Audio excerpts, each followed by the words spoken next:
Yes, yes, that is the face that most people will probably have when they check out this week's episode of NWA Power for July 20th, 2021.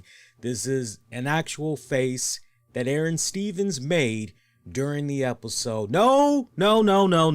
He did not make this face because of what all transpired in this episode. No. But that is the facial expression that most of us will make when we get ready to watch this episode. Or that is definitely the face that we said to that we have for ourselves after we got done watching this episode. I know that is currently my face as we speak. What's going on, good kind of people? Lee Sanders here. You're checking out the RCWR show for July 20th, 2021. We're talking about NWA Power! But there wasn't any power for this episode. I didn't feel the power. I gotta be honest with you. Look, this is probably going to be a very short recap, most likely. I don't see why this would go the usual 20, 25, 30, 35 minutes. I don't see that whatsoever. Why we would even hit those marks, because what we got on this episode of NWA Power, and the way I want to talk about this, I want to give the best constructive criticism, feedback as much as humanly possible. It's one thing to complain about something, bitch, moan, and groan over sour grapes, but to offer constructive criticism and ways of improvement, that is key. That is very, very key. Y'all know, I love the NWA product. Love the NWA product. I'm representing, always. I always try to represent to my fullest extent. I am beating that drum, and I'm always encouraging people to check it out. Buy that subscription. You won't be disappointed. $5, $6 a month. You just can't beat it. You can't beat it. But if you were one of those wrestling fans that said, you know, I hear some of my friends talking about the NWA product, but I don't know. Okay, well, I'll tell you what, let me just maybe watch a random episode. I know a friend that usually, maybe I can watch his stream or whatever. And you picked this week to try to see what the NWA was about. I apologize for the bitter taste that might have been left in your mouth. But this was a overwhelming episode because there was so much information to process. And by the time you get done with this episode, you go, wait a minute. Can you just imagine that something like this would actually land on network television? And it would not, even with a greatest hits compilation episode of some of all the stuff that went down with said wrestling promotion for the year. You would get definitely wrestling matches as part of that highlight compilation episode, without a shadow of doubt. What NWA did with this episode for this week, no way it would fly on network TV. There's just no way. Just to do that 100%, no wrestling whatsoever. No wrestling. Just mind-blowing. Mind-blowing. This was a lot of information to process. I found myself, for the first time since I've been covering NWA on a regular basis, this was the first time, and the first time in a few years, that I've actually had to bust out a pen and paper, other than the WWE Hall of Fame ceremony, which I'm usually taking notes. That's the only time I'm taking notes. I'm busting out a pen and I'm busting out the notepad to take notes. The WWE Hall of Fame ceremony. This was the first time I actually had pen and paper to take down information on what was going on with this episode. Because for the viewer, it was a lot to process. My advice to NWA, look, we got to get those subscriptions up. We've got to get that chatter out there more about the NWA product and what people are missing out on and why they should have that subscription for NWA on Fight TV. We got to do a better job in really pushing and really marketing it. And man, you see all these great moves. That's what's kind of frustrating here. You see the great moves that NWA has been able to do. For example, they acquired JTG, one of the hottest independent acts that's out there. Man, you got the return of Kylie Ray. We'll see how that goes, right? You're building a really good, strong women's division, as now at the centerpiece of it all, you've got Mickie James. Mickie James that's helping out. And what a great, awesome thing she did at the Slammiversary pay-per-view event. Nice to see how all of that had stringed together and pretty much the opening of it. I can't wait to see where the further development goes with that and all. But you got all these great things that's going on, all in the name of August, NWA Empower, NWA 73, which, by the way, you act on Fight TV right now. They got a great little weekend bundle package. $40, you get access to both of those events. So take advantage of that. I'm telling you, that price, it may not. Fight TV, I've been working with them for a few years now as a correspondent. There's just no telling how long that price is going to last. It may double by the time we get a day or two close to those events. So take advantage of that $40 price tag for both events. But what they did with this Champion Series really should have been a free event for everybody to check out exclusively on Fight TV, regardless if you have a subscription or not. If it is something as simple as, hey, just sign up, it takes 30 seconds and then you'll be able to watch this, or you just go on the site or go on their app and you can just pretty much watch it, boom, just right then and there, search for it, find it. Okay, cool. Because I know we have a lot of our episodes of the RCWR show on Fight TV, and pretty soon we're going to be doing some exclusive content for Fight TV. I've just been trying to figure out what original content do I want to just give exclusively for Fight TV. But you don't need a login. It's easy to just go in, search, and you can watch. They should have made this particular episode a free joint for everybody. Or, you know, a lot of fans that were supporting the NWA product felt pretty alienated when NWA worked out this exclusive deal with Fight TV, and as a result, a lot of the content, entire library, it's no longer on YouTube. Now everything's pretty much on Fight TV behind a paywall.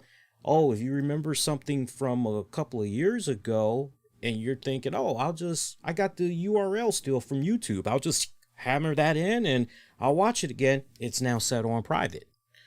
So you could have not, if you didn't want to go the Fight TV route, you could have definitely gone the route where you shared this particular episode as a free episode on YouTube to try to entice people, or hell, like many of us were talking about in the chat when we were doing our live quiet, little live private watch along for this.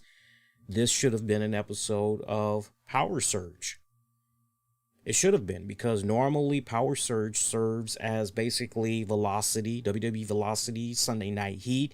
And, if you're lucky, recapping on certain feuds that's been going on, but you get exclusive 1-2 matches. You could have easily done it on an episode of Power Surge. Everything that went down tonight, Power Surge. This was about 40 minutes at most, straight up talking. That's all it was, straight up talking. Now, some of that talking, all of that talking, was setting up the Champion Series. So first, let's go over the rules here. So your team captains, they basically will pick the matchups. Each member of the winning team will receive a title shot. Now, for the winning captain, this is where it gets interesting here, and it may be a little bit confusing for some people. For the winning captain, a year's protection from all who served beneath them, or a new title shot, should they choose. Home in on that. For the winning captain, a year's protection from all who served beneath them, or they get to choose a title shot, should they choose. So some interesting stipulations right there. And you're kind of saying to yourself, if you've been following everything that's been going on with Nick Aldis, you're going, Wow, so man, talk about a way to protect yourself. You definitely want to pick your opponents wisely as far as who you look at as a legit threat that may eventually, say you could cross paths with them and they may be a serious threat to your championship. So, how do you want to neutralize that situation? So, definitely, you're hearing this, you're going, okay, so definitely some strategy is going to be involved here when it comes to these picks, right? Let's talk about that. So your legends, Velvet Sky. Boy, I can just hear it now. Taryn Terrell, by the way, Taryn Terrell, extra gorgeous tonight. Extremely gorgeous tonight. On this episode, very gorgeous. Melina, beautiful as always. And see, who else did we have in there? Austin, Idol.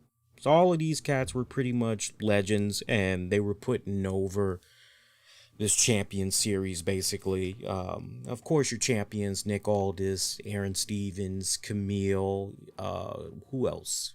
Kratos, Aaron Stevens, all your champions being represented. Tom Latimer, everybody's being represented here. Now, your participants for this, your talent roster that's up for grabs and helping these respected captains, win it all here.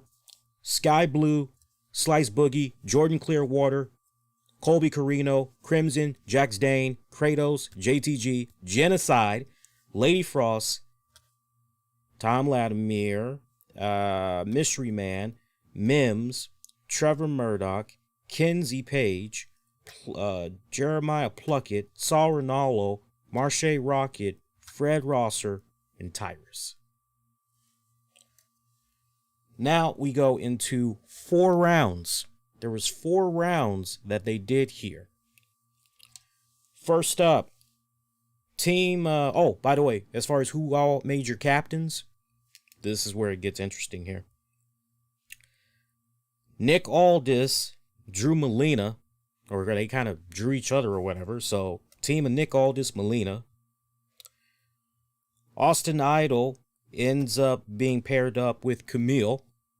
I think that could be the team that could win it all, me personally. Pope, Velvet Sky. Aaron Stevens, Taryn Terrell. So these were pretty much your legends being paired up with the champions to basically serve as co-captains here, basically, right? Going into your 4 rounds.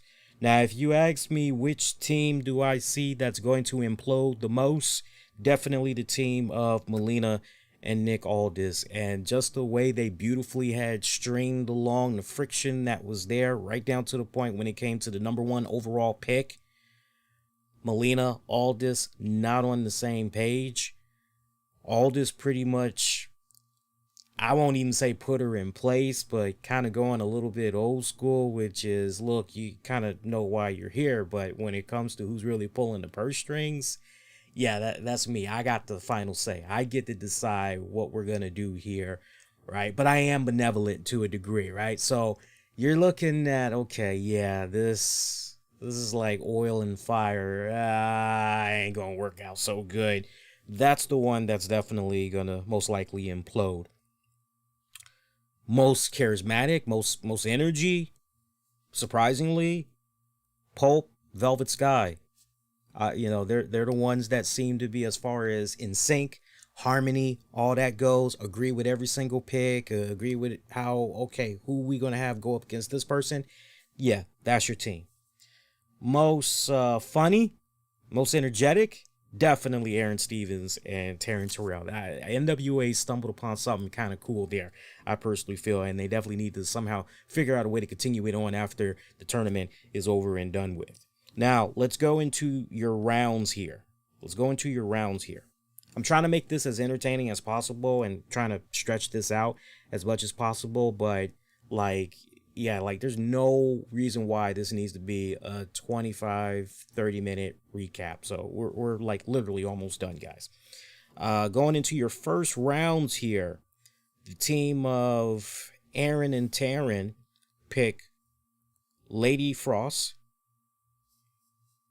Oh, actually, correction. Tyrus. Forgive me there. They picked Tyrus. Pulp, Velvet Sky. They pick Trevor Murdoch. Camille, Austin Idol. They go with Tom Latimer. Idol was not a fan of that because they had the overall number 1 pick. And Idol actually wanted his boy Tyrus. But as far as Camille was concerned, no. We're going to go with Tom Latimer. So she pretty much, she strong-armed that one. Nick Aldis, Melina Aldis, cockstrong right here. He goes with Crimson. Going into your second round, where pretty much 2 folks were up for grabs here. Taryn and Aaron go with Lady Frost, followed up with JTG. Again, 2 picks in the second round. So they go with Lady Frost, JTG. Pulp, Velvet Sky, they go with Genocide and Jax Dane. Camille and Idol go with Kenzie Page and Kratos. Aldis and Melina, they go with Sky Blue and Fred Rosser. Pretty good, right? Pretty good. So far, when you hear those names, you're going, okay, who's got probably the best roster that could get them the most dubs, should be able to go all the way.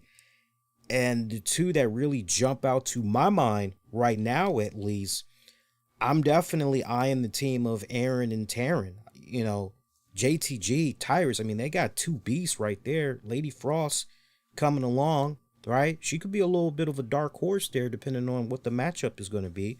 My second favorite, looking from the entire way this was drafted out, I've actually got to go with, you know, I'm really feeling Pulp and Velvet. I really like Trevor Murdoch, Genocide, Jax Dane. I really like that setup right there.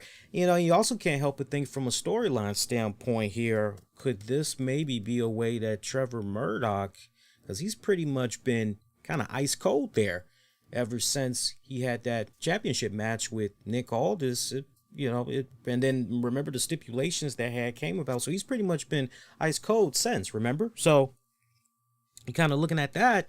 You might be rooting for that team, mainly because you want to see Trevor Murdoch, right? And then your alternates. Oh, actually, no. Alternates we'll get to next. Round 3. Round 3, Pulp and Velvet Sky. They recruit the Max, the mystery man. Melina and Aldis, they go with Slice Boogie. Aaron and Taryn go with Marche Rocket. Idol and Camille, they go with Mims. So thinking about all those 3 rounds, the 4th round was random alternates that were assigned to each team captain, basically. So looking at all of those, just combining all of those names, I'm still feeling that as far as who's got the very best and that may possibly win the whole thing, I'm really liking the team of, let me go back here. I'm really liking the team of Tyrus. Yeah, hang on. Yeah, Aaron and Taryn. I really like the team of Tyrus, Lady Frost, JTG, and give me a second here. Yeah, I don't know about that one as far as that alternate goes. I don't know about that one. Not to diminish the alternate, but I'm just not that confident about their alternate, because their alternate is Jordan Clearwater. Meanwhile, you got to bear with me because, like, I'm trying to remember all this information that I wrote down here. Meanwhile, Camille and Idol, they got automatically assigned Saul Ronaldo. So maybe at some point we might see Saul taking on Jordan Clearwater. Maybe Saul gets an upset dub there for the team of Camille and Idol. Something to think about there. Meanwhile, Jeremiah Pluckett he goes to the team of Nick Aldis and Melina. Again, these are alternates. They will basically serve in the event that whoever was initially recruited on the official team, if for whatever respective reason they can't participate, they will replace them basically, or maybe even a tiebreaker, and they pretty much got to go in there. Meanwhile, Colby Corino, he goes to the team of Pope and Velvet Sky. So again, I really like the team as far as who I think could win it all. I'm really liking Team Aaron and Taryn. However, that team of Pope and Velvet could do something. Could definitely do something there. So definitely gotta eyeball that one. Your dark horse might be the team of Camille and Idol there, because what an interesting development that would be if that team were to win. And then you've got Tom Latimer in a position basically where, because remember the stipulation there, right? Each member of the winning team will receive a title shot. So you can't help but wonder, if Tom Latimer were to win, what title shot would he be eyeing for? Could he possibly go up against Nick Aldis for the 10 pounds of gold? See, something to think about. There's a lot of ways that this could all really, some interesting bobs and turns and all that good stuff that we could be going in. But yeah. Now, one other piece of information that had went down on this episode. Again, a lot of information. I've never taken so many notes before in my entire life. The way the Champion Series is breaking up, as far as position 1 goes, the brackets in which the opponents will be fighting. Nick Aldis team, I'm just going to say Team Aldis. How about that? Team Aldis in their first position, Sky Blue. Pulp, Velvet Sky, they went with Genocide. I'm going across the board here, okay? Again, for Team Pulp, Velvet Sky, they went with Genocide. Continuing on with position 1, Team Camille, Idol, they're going with Tom Latimer. Meanwhile, Aaron Stevens, Taryn Terrell, Marche Rocket. So when you look at the brackets here, first bracket, Team Aldis, Sky Blue, Pulp, Velvet Sky, Genocide, okay? So they're going to be taking each other on in that respective block. Meanwhile, for Team Camille, Team Stevens, they've got Tom Latimer, who's going to be taking on Marche Rocket. Position 2, Team Camille, they've got Mims. Team Stevens, JTG. So you'll have to assume that those two are going to be facing each other. Meanwhile, in position 2, for Team Aldis, they went with Fred Rosser. Team Pulp Sky went with Trevor Murdoch. For position 3, Team Aldis, Crimson. Meanwhile, Team Pulp, Mystery Man. So probably Crimson, Mystery Man will face each other.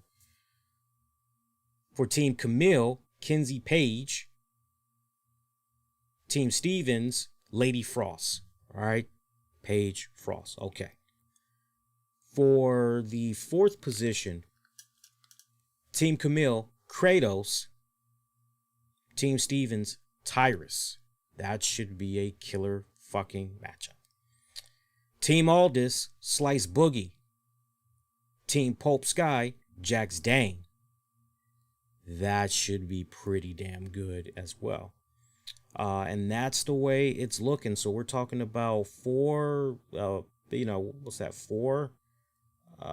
Give me a second here. So 4, 5, 6, so 8 matches basically that's going to be playing out most likely during the course of about maybe 2 weeks, give or take. So, not too shabby, but look, at least we got the matchups now. We now know what's going to be going down, because next week it's just pretty much just going to be in-ring action, which is great. But man, so overwhelming of information that, my advice to NWA, please don't do anything like this again. If you are going to do something like this again, why end it at about the 40-minute mark with no in-ring action? At least go in there and put 2 matches, you know, you had enough time, because when it went off at the 40-minute mark, you honestly had enough time where you could have at least done the first position matches, or if you're going to just, you know, just go at random and just, oh, we're going to go with the position 4 matches to kick us off, then yeah, go ahead and do that. So that basically means, you know, you could have squeezed in there at least, you damn sure could have done 1 match. You know, if you really wanted to try to be smart about it, maybe trim in other areas of this episode that they did, then you definitely could have at least pulled off 2 matches. But yeah, we definitely don't need to see something like this again, because it was a lot. It was a lot. I want to know what you guys had thought about it, so definitely sound off on it. I don't have the chat setting on, and I normally do here. Eddie, I see you though. I see you, because I'm opening up another window here. Yeah, I totally agree with Eddie. Eddie's like, should have been a power surge. Yeah, definitely. It really should have been. I see a comment about yes. I don't know what the yes comment is in reference to, sadly, so I humbly apologize about that. But a difficult episode. I did most of the work, so you guys didn't have to. And look at that. When it's all said and done, we went about 26 minutes. So not too bad, because the episode ended up being 40-something minutes. Quick programming note. Going to be live with you guys on Wednesday, July 21st. We'll be on after AEW Dynamite. We'll talk AEW Dynamite Fallout. We'll talk NXT Fallout. We'll also talk some Ring of Honor. We'll also talk some wrestling news, some non-wrestling related news. So tune in for that. Should be pretty freaking solid. And FYI, I'll also be announcing some of the guests that I'll be having with me, as I'll be co-hosting and moderating a panel at this year's AWESOMECON in the nation's capital, Washington, D.C. You want more information, head over to the AWESOMECON website, AWESOMECON. Make sure you put in that little slash, that little horizontal line, that little slash, put that in there. AwesomeLineCon.com, and you'll be able to get more info. Check out the episode description. I'll have the info be available there for you guys. If you made it up to this point, thank you kindly for checking out this show. Please, as you guys get ready to make your exit, if you haven't done so already, make sure you smash that like button. Do that. It really helps push our content out there more as far as channel recommendations go. It means a lot. Get at me on Twitter, Facebook, Instagram. Use the keywords the RCWR show. And until next go around, I'm wishing all y'all to be safe, and most importantly, be kind to one another. Please, NWA, please. Let's do better next time, man. Come on. Let's do better next time. All right, y'all. Take care. Peace out.